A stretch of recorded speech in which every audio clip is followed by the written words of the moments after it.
Hello दोस्तों, नमस्कार। कैसे हैं आप लोग? उम्मीद करते हैं अच्छा होंगे। तो हम लोग सीख रहे थे गणित विषय जो क्लास 11th का था। उसका अध्याय संख्या 16 जिसका नाम है प्रायिकता, प्रोबेबिलिटी। इसका हम लोग आज भाग संख्या क्या करने वाले हैं? 11। इससे पहले हम लोग भाग संख्या 1 से लेकर 10 तक कर चुके हैं। ठीक है, तो पीछे वाला भाग नहीं देखे हैं तो उसको आप देख लीजिए और मेरे साथ कलम और कॉपी निकाल कर तैयार हो जाइए। अपना नोट्स खुद से बनाइए ताकि आपको रिवीजन करने में दिक्कत नहीं हो। तो चलिए हम आज के इस क्लास का आगाज करते हैं। तो पिछले भाग में हमने कुछ उदाहरण देखा था, उदाहरण संख्या 1 से लेकर 11 से लेकर 13 तक। आज के इस भाग में हम लोग प्रश्नावली 16.1 को करने वाले हैं। तो हमारे पास देखिए, सॉरी 16.1 नहीं, 16.3। ठीक है, तो 16.3 का जो प्रश्न संख्या 1 है वो बोल रहा है प्रतिदर्श समष्टि एस अर्थात W1, W2, W3, W4, W5, W6 के परिणामों के लिए निम्नलिखित में से कौन से प्रायिकता निर्धारण वैध नहीं है। इसको ओमेगा भी पढ़ सकते हैं, ओमेगा 1 से लेकर ओमेगा 6 तक। तो कह रहा है इसमें कौन सा प्रायिकता हो ही नहीं सकता, असंभव है। तो असंभव किस किस कंडीशन में होता है? जब उसकी प्रायिकता 0 से कम हो और 1 से ज़्यादा हो, अर्थात 0 से कम हो अर्थात निगेटिव में हो, या 1 से अधिक हो अर्थात 1.1 हो, 1.2 हो, 1.3 हो, या 2, 3, 4, 5 कुछ भी हो, अर्थात 1 से अधिक हो। प्रायिकता कब संभव है? जब 0 और 1 के बीच में हो, या 0 भी हो सकता है, 1 भी हो सकता है। जितने संभावना दिया हुआ है उन सबको जोड़ने पर कितना आना चाहिए? 1 आना चाहिए। यही मुख्य रूप से क्या है, 3 कंसेप्ट है समझना कि कब प्रायिकता होगा और कब नहीं होगा। अगर 0 या 1 से 0 से कम है या 1 से अधिक है तब भी नहीं होगा, या उन सबको जोड़ने पर 1 से अधिक आ जा रहा है, 1 नहीं आ रहा है, या 1 से कम ही आ जा रहा है तब भी नहीं होगा। 1 आना चाहिए। सभी प्रायिकताओं को जब हम जोड़ दें, सभी घटनाओं को, तो वो जो जो टोटल प्रायिकता बनेगा वो कितना आना चाहिए? 1 आना चाहिए। ठीक है, तो देखो यहाँ पे जो परिणाम दिया हुआ है omega 1, omega 2, omega 3, omega 4, omega 5, omega 6, omega 4, 5, 6, 7 तक दिया हुआ है। ठीक है, तो ये नंबर है जो बोल रहा है 0.1, 0.01, 0.05, 0.003, 0.03, 0.01, 0.2, 0.6। तो ये सब तो 0 और 1 के बीच में है। अब हम एक ही इसमें चेक कर देंगे कि इसका सबका जोड़ कितना आ रहा है। ठीक है, तो सबको जोड़ेंगे तो कितना आएगा? 0.1, 0.01, 0.05, 0.03, 0.01, 0.02, 0.6 सबको जोड़ेंगे तो 1 आ जाएगा। ठीक है, अर्थात घटनाओं की दी गई प्रायिकता का जोगफल कितना है? 1 है, अतः निर्धारित प्रायिकता वैध है। जो हमारा सेकेंड है वो बोल रहा है 1/7, 1/7, 1/7, 1/7, 1/7, 7 बार है। ठीक है, तो देखो इसका भी जब हम ये भी 0 और 1 के बीच में है, इसके भी जब हम जोड़ेंगे तो क्या आ जाएगा? 1 ही आएगा, तो ये भी वैध है। आगे देखते हैं, इसमें है 0.1, 0.2, 0.3, 0.4, 0.5, 0.6, 0.7। इन सबको जोड़ेंगे तो हमको लगता है कि 1 से अधिक आना चाहिए। ठीक है, तो जब 1 से अधिक आएगा तो ये नहीं होगा, अर्थात सी नहीं है। डी देखो, डी जो है पहला ही वैल्यू निगेटिव में है, ये भी निगेटिव में है। निगेटिव में तो कोई प्रायिकता होती नहीं है, तो डी भी नहीं होगा। ठीक है, ई नंबर को जोड़कर देखते हैं क्या आता है। लेकिन देखो ई नंबर में एक रिजल्ट ऐसा भी है जो क्या है, 15/14 है, अर्थात यह 1 से ज़्यादा है। 1 से ज़्यादा है तो ये भी नहीं होगा, ई नंबर भी नहीं होगा। ठीक है, इन सबको जोड़ेंगे तो 1 से ज़्यादा ही आ जाएगा। तो ये ए बी सी, देखो सी 1 से अधिक है इसलिए प्रायिकता वैध नहीं है। डी भी यहाँ पे एक निगेटिव वैल्यू है इसलिए ये भी नहीं होगा। और जो हमारा ई है, ई जो बोल रहा है ये भी हमारा क्या हो जाएगा? 1 से अधिक हो जाएगा, सबको जोड़ेंगे तो ये भी नहीं होगा। प्रश्न संख्या 2 है जो बोल रहा है एक सिक्का को 2 बार उछाला जाता है, कम से कम 1 पट प्राप्त होने की क्या प्रायिकता है? कम से कम कितना पट प्राप्त हो? 1। तो देखो अधिक से अधिक 2 भी हो सकता है। आदि हुई परीक्षण का प्रतिदर्श समष्टि इस प्रकार से बनेगा, head head, head tail, tail head, tail head, tail. एक सिक्का को 2 बार उछालते हैं, कम से कम 1 पट, कम से कम कितना आना चाहिए? 1 पट।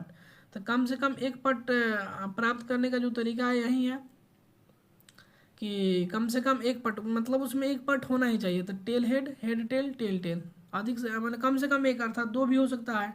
पट को टेल से डिनोट करते हैं और चित को हेड से, एच से। ठीक है, तो टोटल संभावना कितनी है? 4 है, यहाँ पे लिखा हुआ है। और अनुकूल संभावनाएं 3 है। तो एक सिक्का को 2 बार उछालने पर कम से कम एक पट प्राप्त करने की जो प्रायिकता होगी कितनी हो जाएगी? 3/4। ये समझ गए?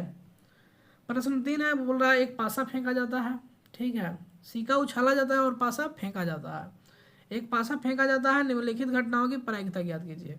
एक अभाज्य संख्या प्रकट होना, 3 या 3 से बड़ी संख्या प्रकट होना, 1 या 1 से छोटी संख्या प्रकट होना, 6 से बड़ी संख्या प्रकट होना और 6 से छोटी संख्या प्रकट होना। ये सब हल्के हल्के से सवाल हैं, आप कर सकते हैं। पिछले भाग में आपने इस प्रकार के सवाल किया है। तो देखिए, एक जब पासा फेंकेंगे तो टोटल कितनी संभावनाएं बनेगी? 6 बनेगी, जिसमें से अभाज्य संख्या क्या क्या होगी? 2, 3 और 5। तो एन ए का वैल्यू कितना हो गया जाएगा? 1, 2 और 3, तो 3 था। और जो प्रायिकता होती है वो क्या होती है? Number of A upon number of S, मैंने टोटल सैंपल स्पेस में कितने एलिमेंट हैं। तो ये कितना हो जाएगा? 3/6। ठीक है, अब बोल रहा है मान 3 या 3 से बड़ी हो, अर्थात क्या क्या हो सकता है? वो 3 होगा, 4 होगा, 5 होगा, 6 होगा। तो टोटल इसमें संख्या कितनी है? 4। और टोटल इस, मान लो इस घटना को ए बोलते हैं, तो ए में कितनी संभावना नंबर है? 4। और टोटल कितनी है? 6। तो 4/6 अर्थात 2/3। ठीक है, उसी तरह बोला है मान घटना 1 या 1 से छोटी को दर्शाता है। तो 1 से छोटा या 1 से कम, एक भी मिला करते 1 ही होगा ना। तो 1 टोटल कितनी है? 6। तो 1/6 आंसर हो जाएगा। आगे बोल रहा है एक पासे पर 6 से बड़ी कोई संख्या नहीं होती है, और बोल रहा है 6 से अधिक वाला प्रायिकता निकले। जब कोई संख्या नहीं होता अर्थात 0 होगा, और 0/6 कर देंगे तो क्या आएगा? 0 आएगा, अर्थात इसकी प्रायिकता 0 होगी। अब बोल रहा है 6 से छोटी संख्याएं की सभी, मतलब 1 से लेकर 5 तक। तो 1, 2, 3, 4, 5। तो टोटल नंबर ऑफ ई, जो ई मान लेते हैं इसको, तो इसमें टोटल नंबर ऑफ ई में कितनी घटनाएं शामिल हैं? 5। तो 5 बटा कितने हो जाएगा? 6। इस घटना को ई मान लिया था। ई घटना में कितने नंबर हैं? टोटल 5। तो 5/6, और जो टोटल है वो हमारा 6 है, पहले ही सिंपल स्पेस में देखे हैं। और हम जानते हैं जो प्रायिकता का फॉर्मूला होता है कि अनुकूल परिणामों की संख्या बटा टोटल, अर्थात कुल परिणामों की संख्या। तो अनुकूल है 5 और टोटल है 6, तो अर्थात 5/6 हो जाएगा। ठीक है, अब बोल रहा है ताश की एक गड्डी के 52 पत्तों में से एक पत्ता यादृच्छिक निकाला गया है। तो कह रहा है प्रति 10 समष्टि में कितने बिंदु होंगे। उसके बाद बोल रहा है पत्ते के हुक्म का इक्का होने की क्या प्रायिकता है। प्रायिकता ज्ञात कीजिए कि पत्ता इक्का है और काले रंग का है। ठीक है, और दूसरा है काले रंग का है। तो ताश के बारे में ओवरऑल हम एक छोटा सा डिटेल इसके पिछले भाग में दिए थे, कितने पत्ते होते हैं, कितने हुक्म होते हैं, कितने पान होते हैं, कितने चिड़ी होते हैं, इन सब के बारे में, कितना काला होता है, कितना लाल होता है, इसके पीछे वाले भाग में हमने बताया है। तो इसमें बोल रहा है कि आप तो सिंपल जान रहे हैं ना, ताश में टोटल 52 पत्ते होते हैं, 26 लाल कलर के होते हैं, 26 काले कलर के होते हैं। लाल में कौन कौन होता है? एक ईंट होता है और एक पान होता है, ये लाल कलर के होते हैं। और जो काला रंग का होता है वो कौन कौन होता है? जो काला होता है हुक्म होता है और चिड़ी होता है। तो देखो, बोल रहा है कि इसका प्रति 10 समष्टि में कितने बिंदु होंगे। तो भाई टोटल 52 पत्ते हैं, तो ताश की गड्डी में 52 पत्ते हैं। जब एक पत्ता निकाला जाता है तो इसके प्रति 10 समष्टि में कितने बिंदु होंगे? 52 ही होंगे।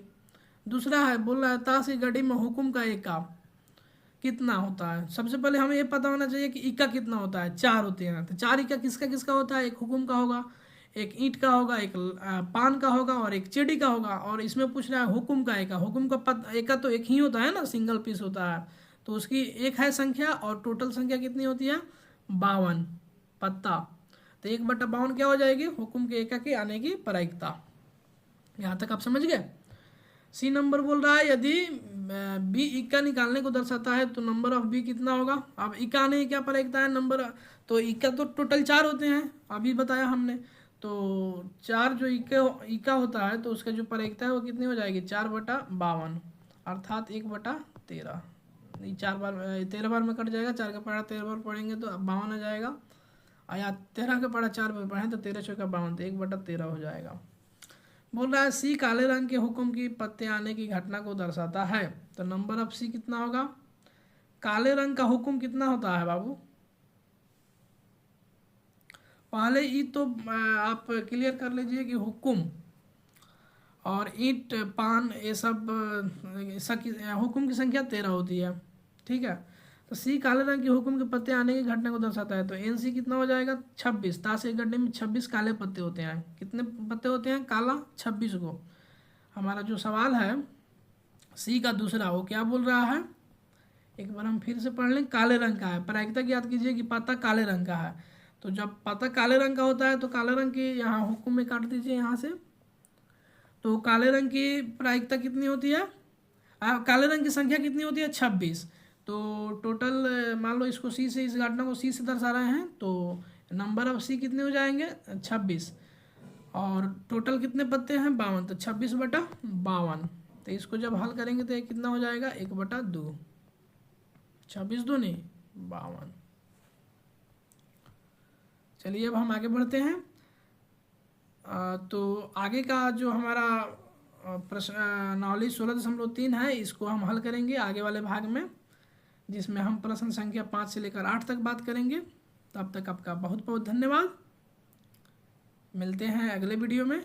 जय हिंद।